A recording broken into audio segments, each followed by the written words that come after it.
essential purpose of the 7 Habits of Highly Effective People is to learn how to lead your life in a truly effective way. To describe what the 7 Habits material is, let me share with you what it is not. It is not a quick fix program. It is not a program of the month. It is a process of personal and interpersonal growth and development that will require not only your continuing best efforts, but also your patience. As we all know, real growth and development cannot take place overnight. You must pay the price over an extended period of time to reap the benefits of these habits. Implementing the 7 habits will be an upward personal climb, like a journey up a steep mountain. It won't be easy. It will be a challenge.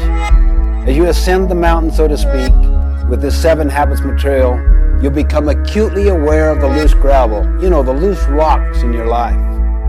You may slip occasionally, maybe even fall back a time or two.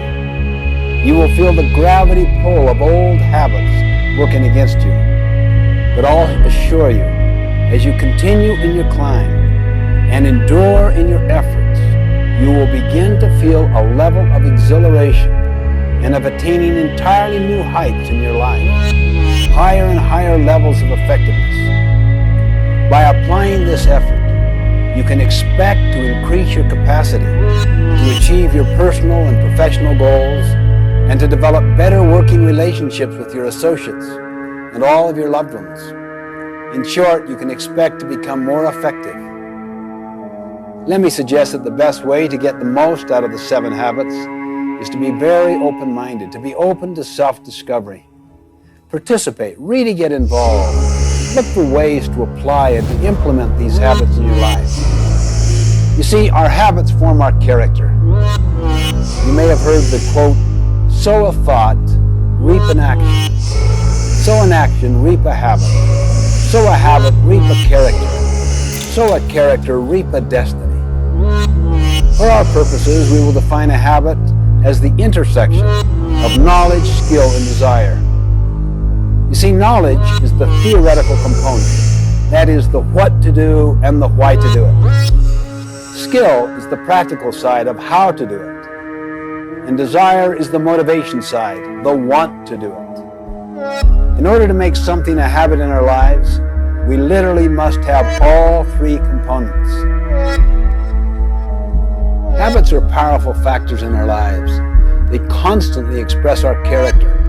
They determine the level of our effectiveness or our ineffectiveness. In the words of an English poet, we first make our habits, then our habits make us. The 7 habits are simply common sense organized. But remember, what is common sense is not always common practice. So I encourage you to make the investment, put forth the time and effort. Focus on the kinds of changes you can make consistently and over time to develop these habits.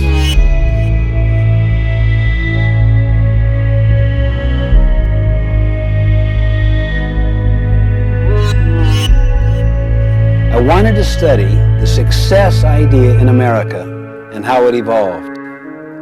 So I got into the popular success literature going back for 200 years. This included many, many books, magazine articles, annotated bibliographies, summaries, reviews.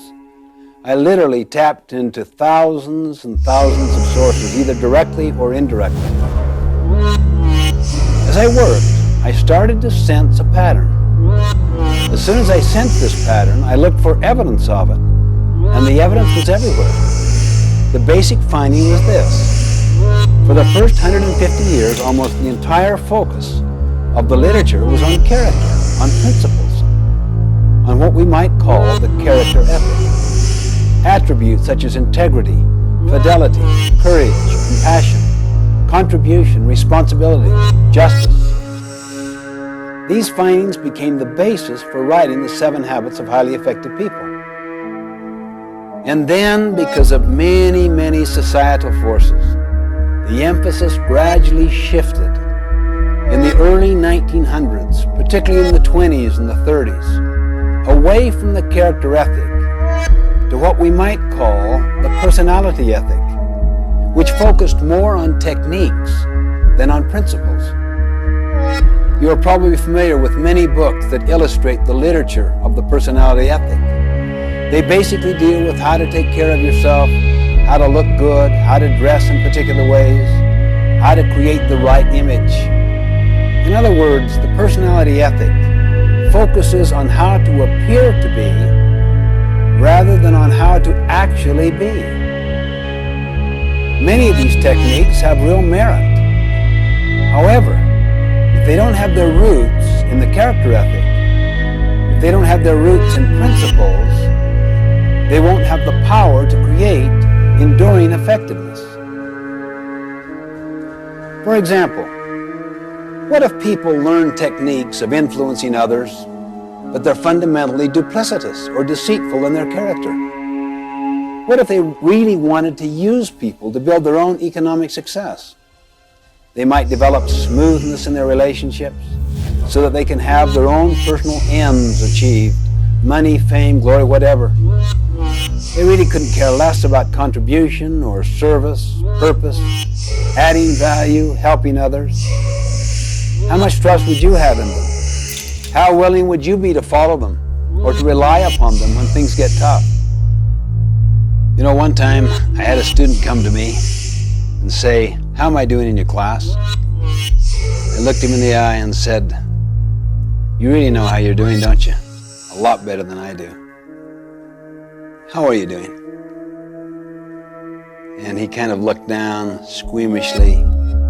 "Well, not too good, I guess. I just had kind of a rough time lately, and maybe I haven't applied myself as much as I should have." You really came to find out how well you'd psyched me out, how well you'd psyched out the system, isn't that right? When in fact, you kind of know in your heart how you're doing. "Well, how am I doing?" he said. "How are you doing?" Let's focus on what's really happening, not on what's appearing to happen. You see, this whole personality ethic with its technique focus is like the tip of an iceberg. The tip, or that part which is seen on the surface by others, it's above the water. The character ethic is like the great mass of the iceberg under the water. People often do no work in the foundation where the great mass is, where the greatest long-term impact is. Too many people give all their energy and focus to the tip of the iceberg, that is, to learning techniques that others can see. You see this even in organizations, not just individuals. You see, programs change, practices change, principles do not change. If we help individuals and organizations to internalize principles, they will know how to adapt the practices to address specific situations. Let me emphasize that techniques have their place. They're very important. I really mean that. I mean, you want good human relations techniques, public relations techniques, communication techniques, management techniques. But when we use techniques to cover our own lack of character, they become manipulative. They undermine trust and confidence. You see, what we really need is the character ethic. And that's essentially what the 7 Habits is about. This material is based on an inside-out approach, meaning we give our first energies to our own character development before we focus on techniques or how to be more effective with others. Gandhi beautifully demonstrated this principle once. A mother came to him and said, "Would you help my child reduce the amount of sugar he is eating?" Gandhi paused, thought, and answered, "Well, talk to me in a week." A week later, the mother asked him again, and he talked to the boy, and the boy agreed. And the mother said, "Why didn't you talk with him last week?" Gandhi smiled and said, "You don't understand. Last week, I too was eating sugar." Unless we work on our character, we will not develop trustworthiness. And trustworthiness is built by the combination of both character and competency.